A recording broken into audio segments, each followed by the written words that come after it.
Welcome to the Second Reading Podcast from the University of Texas at Austin. The Republicans were in the Democratic Party because there was only one party. So I tell people on a regular basis, there is still a land of opportunity in America. It's called Texas. The problem is, these departures from the Constitution, they have become the norm. At what point must a female senator raise her hand or her voice to be recognized over the male colleagues in the room? And welcome back to the Second Reading Podcast. I'm Jim Henson, director of the Texas Politics Project at the University of Texas at Austin. Happy to be joined by Josh Blank, research director for the Texas Politics Project. How are we, Josh, as the third special session winds down? Oh, I thought you were going to say on this All Hallows Eve. I should say Happy Halloween, I suppose, but I'm more spooked by the session, I guess, than I am by Halloween. Is the day before Halloween All Hallows Eve? I don't know. Okay. All Hallows Eve squared? There we go. Math. Okay. Anyway, the special session. Well, the special session, yeah, sure. It's not. It's scary to some people. It's kind of been a little slow going as far as I'm concerned. Yeah. Well, yeah, not a lot of kids coming around this year. Not a lot of kids, no. So last week when we met, we focused on the election-related results in the October UT Texas Politics Project poll. And, we planned at the time, and I think we'll follow through on returning to some of the non-election, or at least not directly election-related results from that poll, and particularly, in one particular policy areas, and then in response, I think we'll have to look at attitudes in response to the Paxton trial and impeachment. We checked back in on that. We talked about that briefly, I think, last week, but not in any depth. When we had Dr. Shaw here. So the third special session in its final week or so, let's start by looking at what the poll told us about what was the initial impetus for the session. And as we've said, there are three big topics on the session agenda, but it was all really supposed to be focused, at least per the governor's promises and per what was in the ether, on school voucher savings account, schools, education savings accounts, whatever you want to call them. So, just a little bit of background before we jump into the polling data. As we're recording this, and I don't expect this to change, but I've been wrong before, the House, the Senate, the governor are in an impasse. Yeah. The House has a bill that, at least has, introduced a bill that looks a lot like one bargaining strategy that we expected, a kind of omnibus bill that creates a limited voucher program while also providing for some increased spending on public education, including raises for some teachers. Yeah, and I think critically it also ties the voucher amount to the funding amount, the average funding amount per student in public schools, as opposed to sort of just creating just an out and out, basically here's the here's the price, or here's the voucher, right, dollar figure, which is much more what the Senate bill does. Right. So the state Senate has already moved a bill that would let parents use $8,000 of public money for private education and other costs, in particular, with some limits for homeschooling, right, et cetera. And that bill does not have any increase in funding for public schools. That bill has been passed in the Senate, sent to the House, has not been referred to committee. So, as of now, it is sort of nowheresville. And on that House bill, there have been lots of negotiations apparently between the House, or at least some negotiations between the House and the governor. But the governor is simply has said he's dissatisfied with where the House bill is, and so will not add what he needs to add to the special session call per House rules for that bill to move. Right. I think that's important here. The governor basically said, as this was going along, I will consider adding basically, more general funding, to the call once you all pass basically the voucher bill. The House sort of upped the ante and said, well, what if we just create a bill that creates the voucher program and increases funding?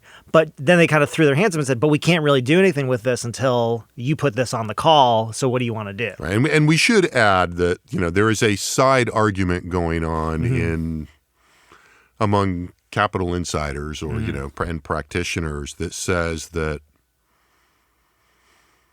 this is a situation created by a ruling in the House on whether on just how bound by the call the House should be, that either chamber should be. Yeah, I mean, that's funny. And, I think it's a real thing. I mean, you're hearing it from different. No, I just love I just love the idea this is a situation created by argument when it's like, oh, you mean like using the rules to your desired end points or negotiating positions? I mean, it's kind of called legislating also. Well, I don't know. Are rules from the parliamentarian legislating? Well, I mean, we're going down, the parliamentarian hired by the leadership. And Sure. So, it's a little. But, the precedent, the argument being, and again, I'm not really taking a side here. Yeah, sure. But that. I'm not either. I'm just, That, once you make a ruling about, once the parliamentarian hands down an interpretation of the rules that relates to what the governor can do, well, then that does give the governor some, in this case, it gives the governor more leverage. Mm-hmm. And so, whether that's the case or, whether, there's precedent for that or not, and you'll hear arguments on both sides of that. That is kind of a side argument that's going on here in terms of the House saying, well, we can't do anything until the governor tells us what to do. It's like, well, you gave the governor that specific power in this sense, so what are we to make of that? Now, how strategic that is and all of that, I'm not informed. So when we look at public opinion on where this is, the big takeaway in the overall scope of the data is that really not much changed from the August poll, right?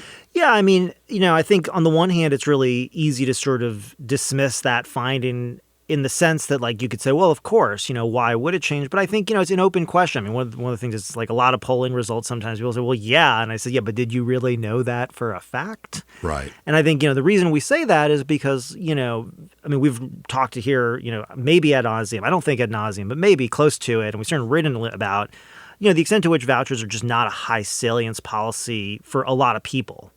It's a priority for the people it's a priority for. It's just very likely that share of voters is very, very small. And if you want to hear that argument or read it, it's all over the place. We've made it, right? But at the same time, that's different saying, okay, let's measure where vouchers are as a priority when sort of nobody's talking about it versus when it becomes the primary, one of the primary subjects, if not the primary subject of a special session. The governor is still pushing this policy. I think he was out, in sort of, a more rural area or a suburban area on Friday night at a private school, basically rallying for this again. Yes. And the question becomes, does that message get through to voters? Do voters start to say, oh, this, because this is a priority among elites or certain elites that I follow, maybe this should be a priority for me. And then, you may say, well, that sounds stupid. Well, that's how a lot of public opinion works. So just, It's not as stupid as it sounds, trust me. But you got to test that. And what we found was, really there was almost no movement on this. We asked about vouchers in the context of sort of, just public education priorities generally. We should say when we're talking about priorities overall, this doesn't even, sort of register in any sort of obvious way. I mean, public education doesn't even really register very high up on the list. And if it does, it's mostly Democrats. Right. So there's that. When we ask about public education priorities in particular, and here we asked about, how important it was for the legislature to address school safety, curriculum concerns or what students are taught, teacher pay and retention, parental rights, public school financing, which is sort of used to be, one of the big kind of buckets that we would sort of think about a lot. It's the structural issue. It is the structural issue. I mean, when you think about, right now, I have my early voting sticker on. We raised the homestead exemption. That's related to public school finance. Right. Okay. And also facility improvements, things like infrastructure for schools, and then ESAs and vouchers.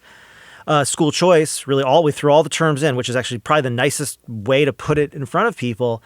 And only 25% of voters said that ESAs or vouchers were extremely important for the legislature to address. That was below every other issue we tested, and then we said, well, okay, but what's the most important? We did do that differently in this poll, which we had not done in the previous poll. We asked people to talk about the importance of these issues, but we didn't put them against each other. Yeah, and so this poll, we had them evaluate each one individually and then head-to-head say, okay, what's the most important, which we think is a really good way to make at least a considered choice. They've evaluated each one, and then they think, okay, what is the most important?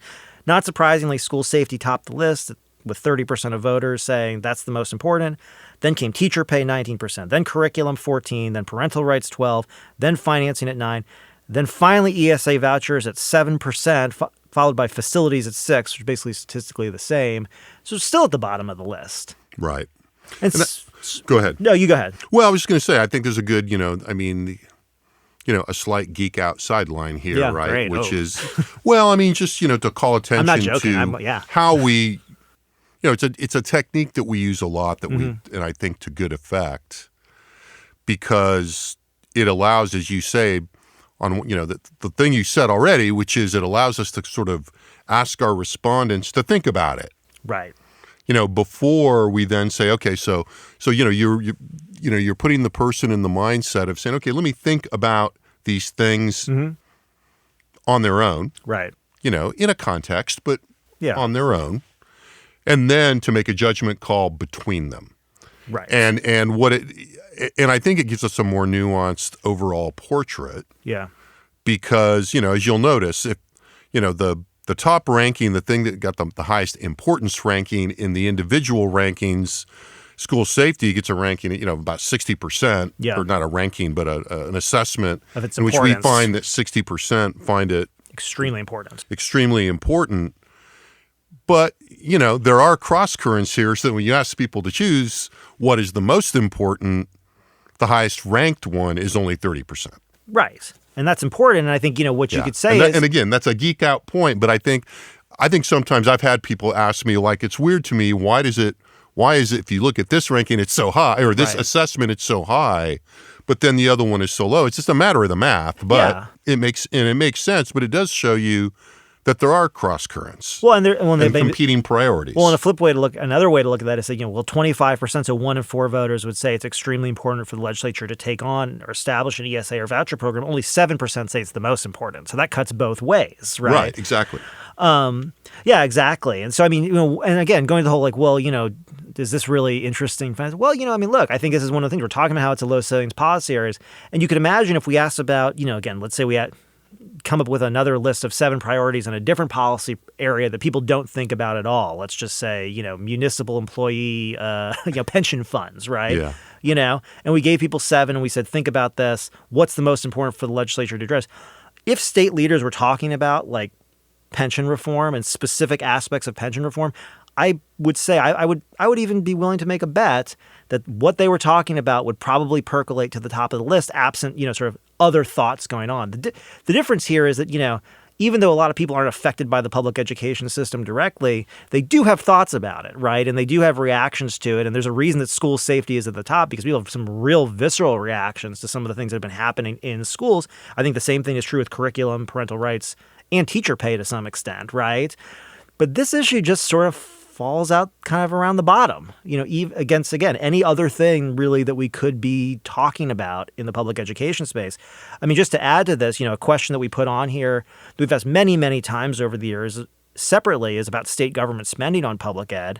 And what we find is a plurality, pretty much uniformly and for many, many, many measures of this will say the state is spending too little on public education.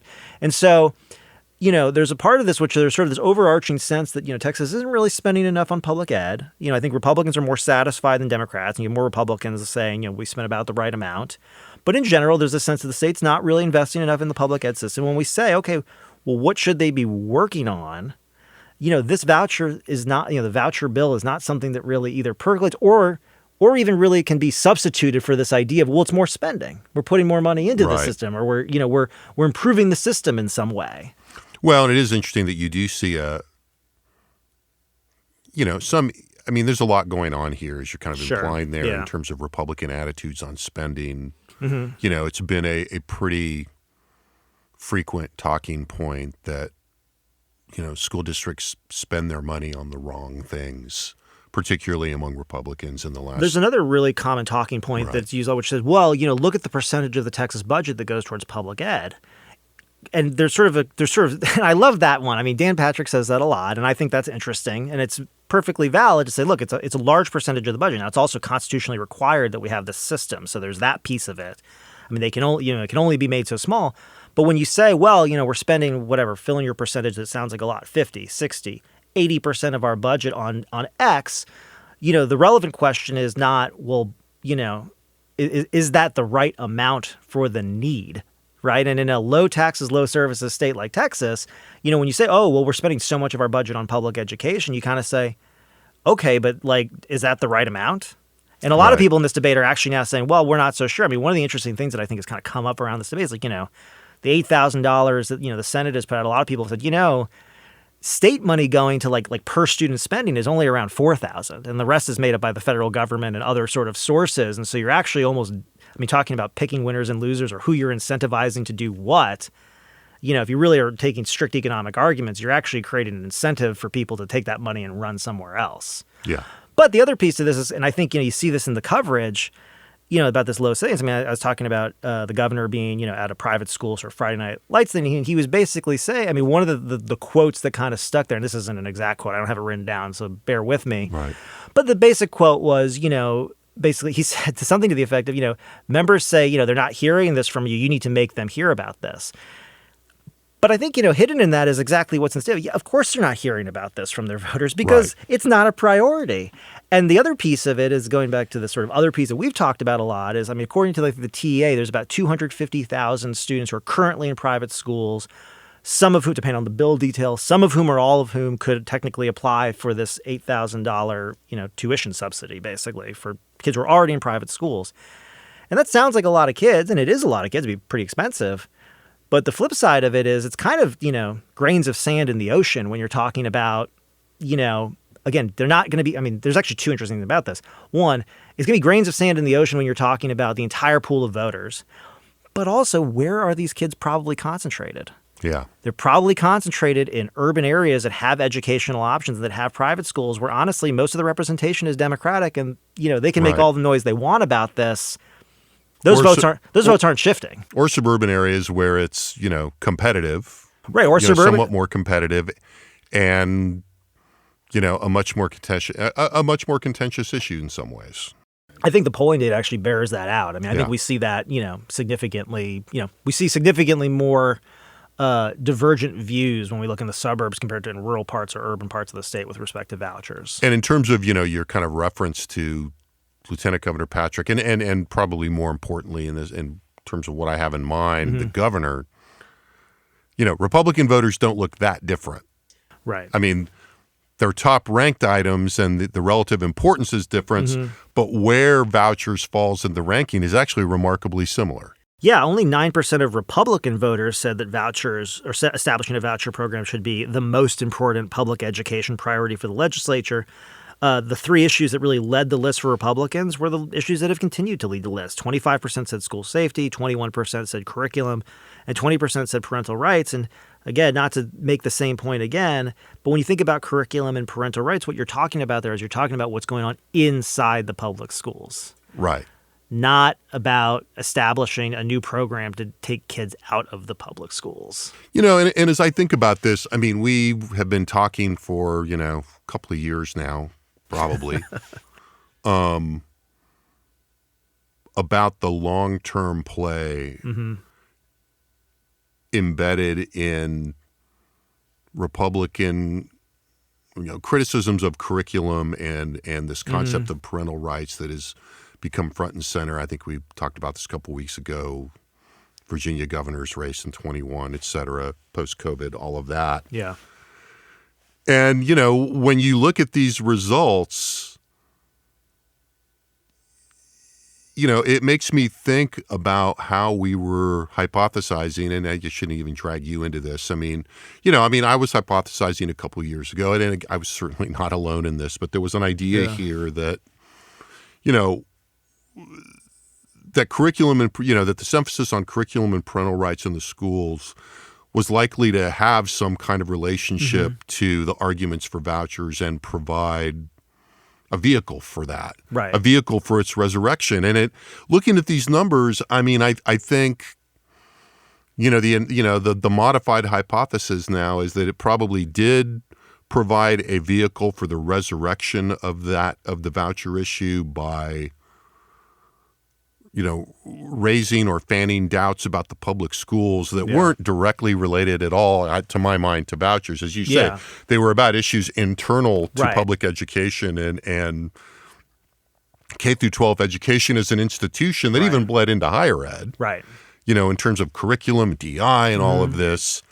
But it doesn't seem to have worked. Yeah, I mean, I guess, at least so far. Now, maybe, playing the very long game. Yeah. And, I think voucher proponents might say, but if you look, and I think we talked about this a couple weeks ago, if you look at the Herrera Amendment, the margin of victory of that amendment, that is the amendment that's been the heat check in the Texas House for gauging opposition to vouchers or voucher-like programs, the margin of victory of that amendment has narrowed.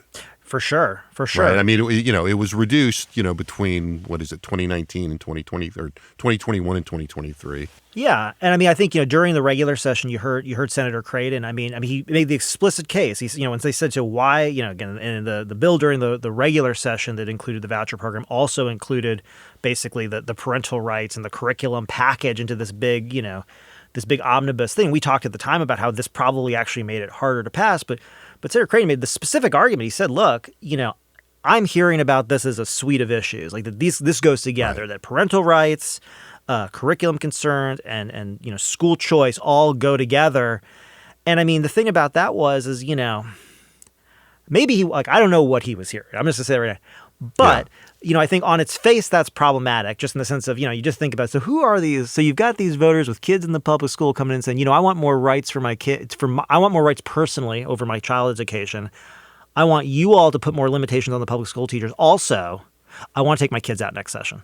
Yeah, right. I mean, that's just not, if you just sort of take a step back and say, I think it's the kind of situation in which I can see the conceptual logic. Yeah, no, the conceptual logic is beautiful. But whether it was actually playing out that way, doesn't, the public opinion data does not seem to bear out the idea that to be as generous as possible.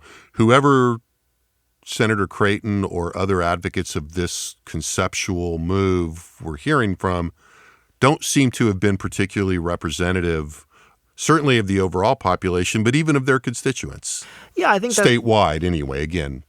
Yeah, I think that's right. What Senator Creighton is hearing in his district, I'm not informed. And there's a couple questions that we've asked, over time that I think sort of also speak to this, which is I think we asked at some point. I don't love this question. I think we kind of killed it after we did it once about basically parental involvement in public education, whether parents did have enough sort of rights or say or didn't.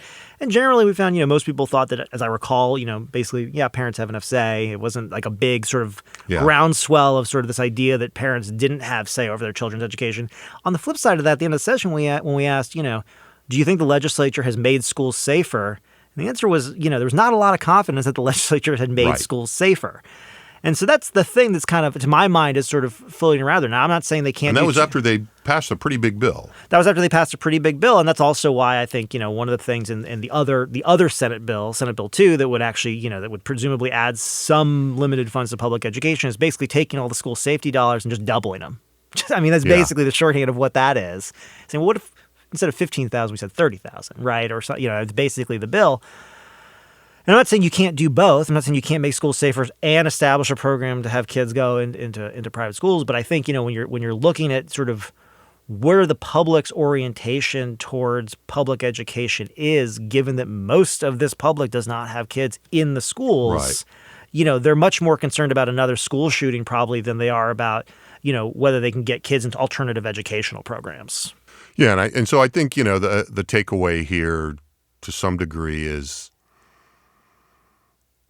I think it's easy and in some cases appropriate to look at this impasse and the recurring, wrangling within the legislature and among the big three over public education as very much an internal fight that, as we've seen, the public is not following the blow by blow in the way we are. Yeah, but they're not going to be saved by a groundswell of, pitchforks and torches marching on the legislature asking for, if you don't give us this voucher, you're all out of there. And, that's why the governor is going to is having to go around and kind of beat the bushes. Yeah, it made me think about campaign polling. And here what I'm talking about is not necessarily like what we do with sort of running trial ballots. I'm talking about the sort of people who do polling specifically for campaigns and what those polls look like. And one of the sort of set pieces, a lot of those surveys, is to either talk about, whoever they're working for, whoever that candidate is, or the opponent, and say, well, if you knew that this person did this, would it make you more likely to vote for them, less likely to vote for them, or would it have no impact on your vote, right? Yeah. And the idea is you kind of go through either some list of, messages or tests or policies or votes, whatever it might be.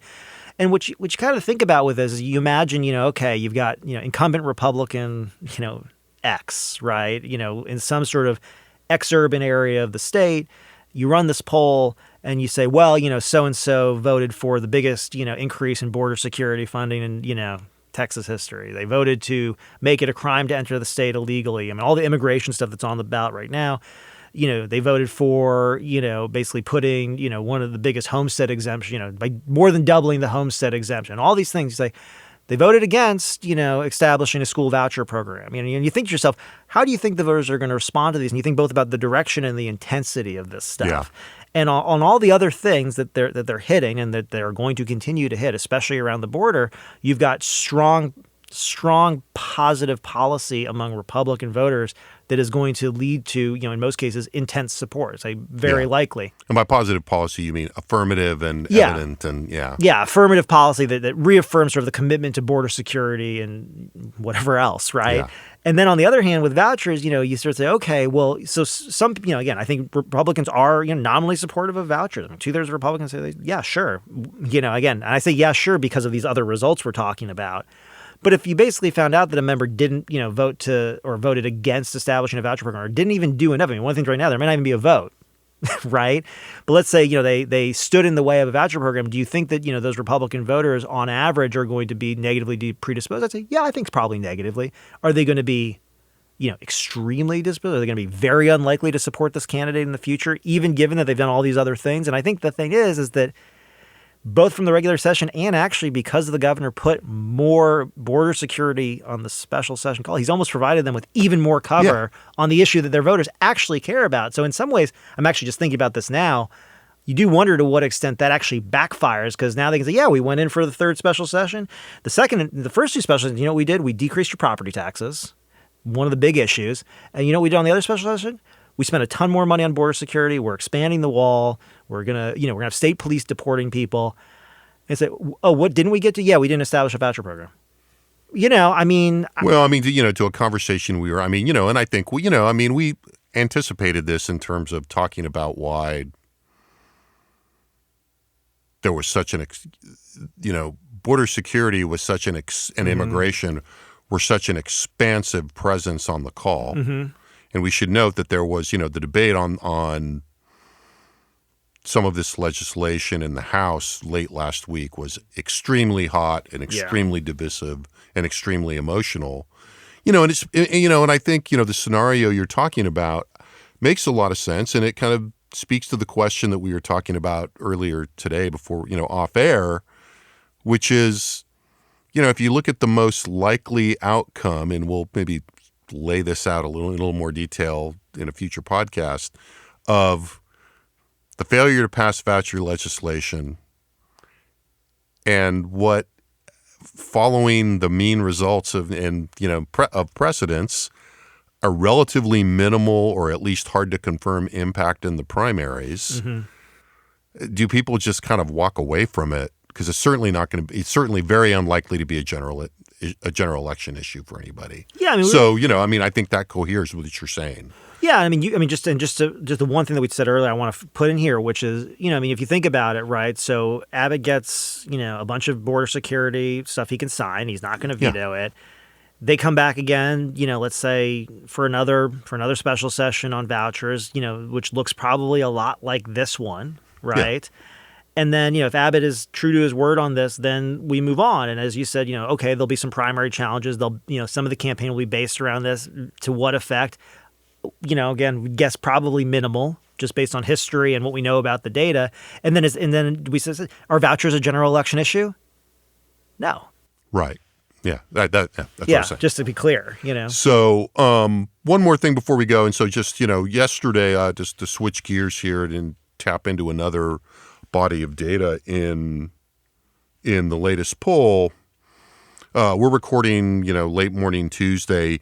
Yesterday, Attorney General Ken Paxton was back in a regular court, shall we say, to be muted about it in his long-delayed trial on security fraud charges. And while, his defense team and the attorney general have repeatedly been saying, for years that, these charges would be eventually thrown out and were trumped up and et cetera, he's got a trial date set for April 15th. The attorney general was at this particular trial, and like most of his last one in the Senate, did not speak. And just, to remind people, Paxton was indicted on these charges 8 years ago.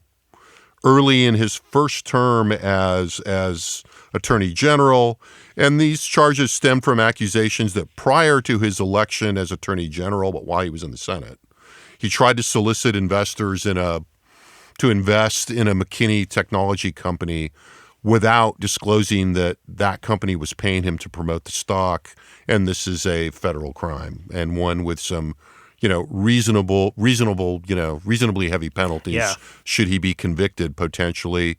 And he's also still under, federal investigation into the claims by his former staffers that he had abused his office, basically a subset of the impeachment charges.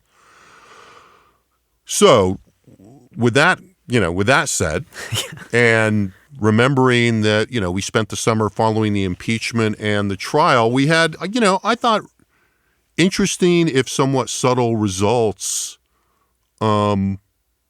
related to Paxton and how the public views him now.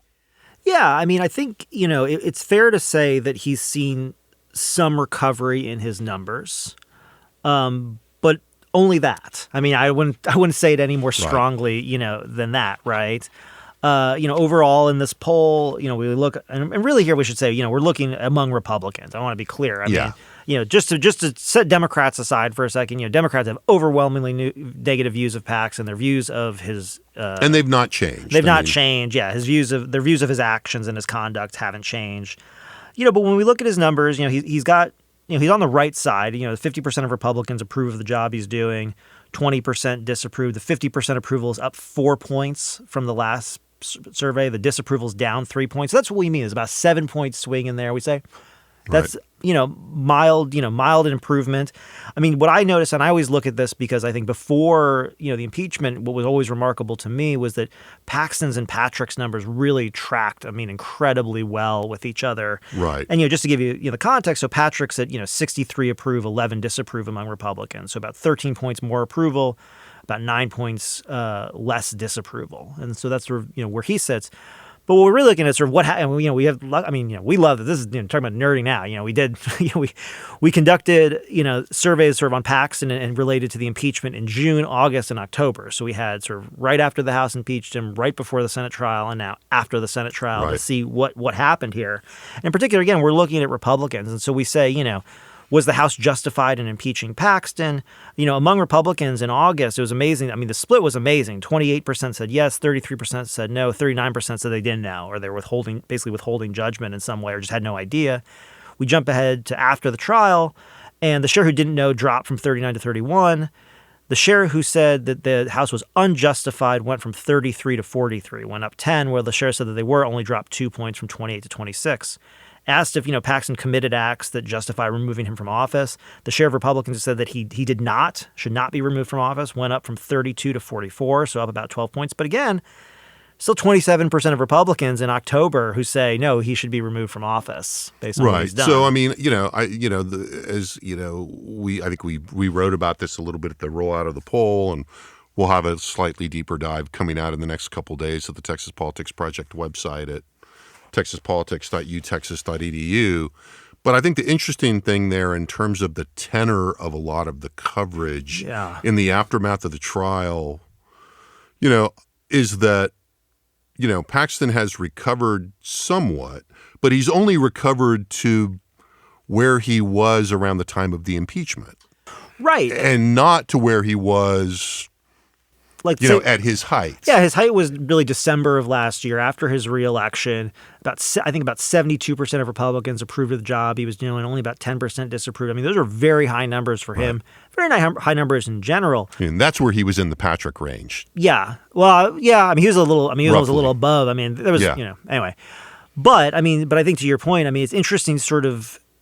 I always like that. I mean, it's interesting because we study public opinion, we watch what's going on, and then you see people talking about public opinion in an effort to shape it, right? And there's this sort of interesting thing going on where, and I think part of this is making the comparison to Trump. And we also there's a piece on our website that explains and looks at data that shows that Paxton is not Trump. But I think some of the initial reaction to Paxton's acquittal was to say, kind of look at the Trump effect and say, okay, he's stronger than ever. And the idea here is more logical than data-driven. It's that, this happened. He's come through the other side seemingly unscathed, at least legally. He hasn't been removed from office. And so therefore, his enemies better watch out. Now, some of that is coming from his own supporters, right? In fact, it's especially coming from his own supporters. And the Attorney General himself. And the Attorney General himself. And the Attorney General's already, inserted himself into upcoming Republican primaries. I mean, he's making a play here.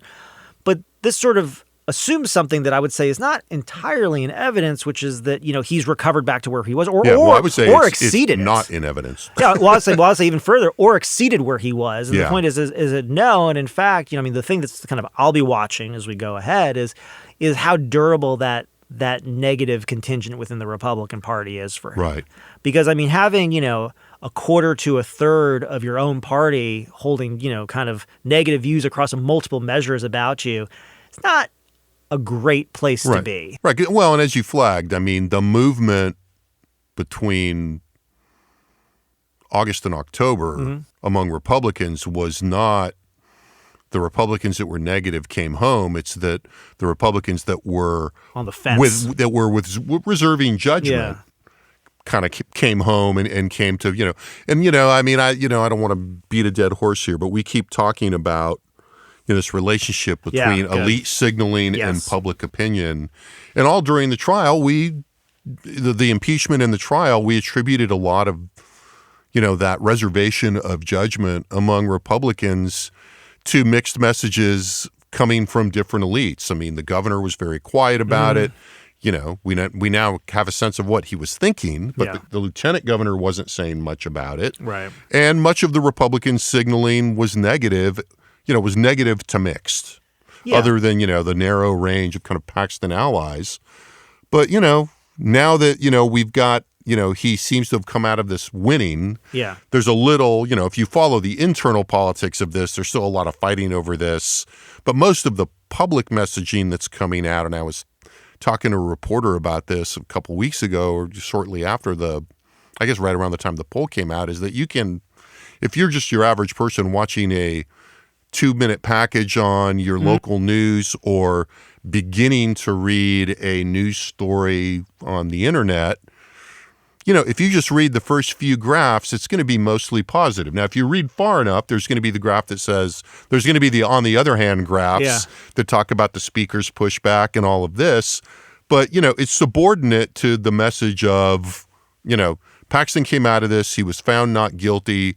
He is now going to seek vengeance. Well, I mean, Dr. Shaw was with us last week, and he brought up the concept of motivated reasoning. Yeah. And so ultimately, if you haven't been paying a lot of attention to the trial, which most people were not, and if you haven't been paying much attention to a lot of the details, which again, most people were not, and especially if you're a Republican, and this is true for Democrats too. If Republicans sort of hear something, there's some negative thing about Republicans. Honestly, one of the first impulses, if you have a positive view of Republicans, is just not to read it. It's true for Democrats too. It's like, I don't want to know about that. Yeah, because it's cognitively difficult. You have to deal with this dissonance, right? Now, on the other hand, you haven't been paying attention to this for a while. Let's say you're a Republican voter, and then the end is, well, Ken Paxton was acquitted. Then you reason for yourself without having to read the whole article that he must have not done anything wrong. Right. And move on, right? And that's the easiest thing to do. That's what a lot of people do. But I mean, I'd say not that many people in the case of this, right? I mean, we're looking at a narrow band of Republicans who went from, oh, let's see what happens to, okay, I see what happens. I guess it's fine. Right. He's okay. But it doesn't mean that the people who've developed negative attitudes are just going to go away or all of a sudden decide, next week that, essentially, well, I guess he didn't do anything wrong, even though I thought he did for the last few months, and I still do now. Right. And not to put, not to be too blunt force about, the fact that, he's not, he's not completely recovered. I mean, we'll see what happens, as you say, going forward, and what happens to those people that have negative opinions. And even for those that still have negative opinions, if you're considering the period in which Paxton, however absolutely you gauge his influence, because his initial support, and now his subsequent lingering support is still strongest among the most conservative Republican voters who are likely to be engaged in primaries. To the extent that he's going to get any leverage out of this, whether he's, dominant or going to go on a vengeance tour or whatever, now is the time, because it's primary season, and the people that are going to be most responsive to him are likely those that are Republican primary voters. So if he's going to get any kind of a recovery bounce, however high the bounce, he's going to get the most out of that in the next couple of months. Yeah, and the truth, and when you talk about the way, actually, it makes me think about the fact that, even that might be somewhat illusory or hard to manifest, because he's really speaking to the people who are always on his side from the beginning. I mean, most of those people that he's going to try to, again, mobilize in those primaries were already pretty big Ken Paxton supporters to begin with. The other thing that I think is interesting, and, again, we have a piece we're going to put out in a few days, is, when you think back, on his 2018 election, Justin Nelson, the Democratic nominee for Attorney General in that race, made, explicitly, and I'm not downgrading this at all. I'm sorry, not downgrading. I'm not trying to, elevate this more than it was. He explicitly made Ken Paxton's legal issues the centerpiece of his campaign. And that was before the whole Nate Paul affair, before the impeachment, before this became much, much more salient to voters. And so that's the other piece of this, is that, it's interesting. And in that election, he won by under 3 points. He had a very close shave. He won by less than Patrick, significantly less than Abbott. It was in the Cruz. Yeah, I think it was like 2.83. It was in the Cruz O'Rourke ballpark. Yeah, I think it was 2.8 something as opposed to 2.5 something. But it was so narrow just based on this idea that he had legal and ethical problems. And that was before all of this. And so, again, good Democratic ear and all that stuff. The flip side to that would be, in 2022, he won a little more comfortably, but as I recall, still definitely below where the governor was. Yeah. By a few points. But closer to Patrick in that race still. But this is one of those things, you start to game this out and you say to yourself, okay, if Trump were to Trump remains the Republican nominee, stays out of jail, wins the election, and then you've got, a midterm election with a Republican president, and you've got Ken Paxton, near the top of that ballot, be interesting race. Yeah, well, and it depends. Yeah, and that raises a whole other. Yeah. 2024 or 2026 seems like just a universe away right now, given a lot of contingencies. So we'll add data, that we've discussed to the post with this podcast on our website. So if you're listening to this on one of the podcasting or audio platforms and you want to kind of look at this data, while following along, just click over to texaspolitics.utexas.edu. There'll be a post on Paxton hopefully by the time you see this or shortly thereafter, but certainly some of this data will be in a post in the blog section of our website so that you can look at some of the data we're talking about. With that, thanks again to our excellent production team in the Dev Studio in the College of Liberal Arts at UT Austin here. Thanks to Josh for being here on Halloween morning.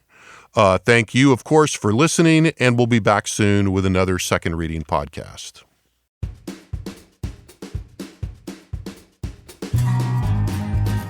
The Second Reading podcast is a production of the Texas Politics Project at the University of Texas at Austin.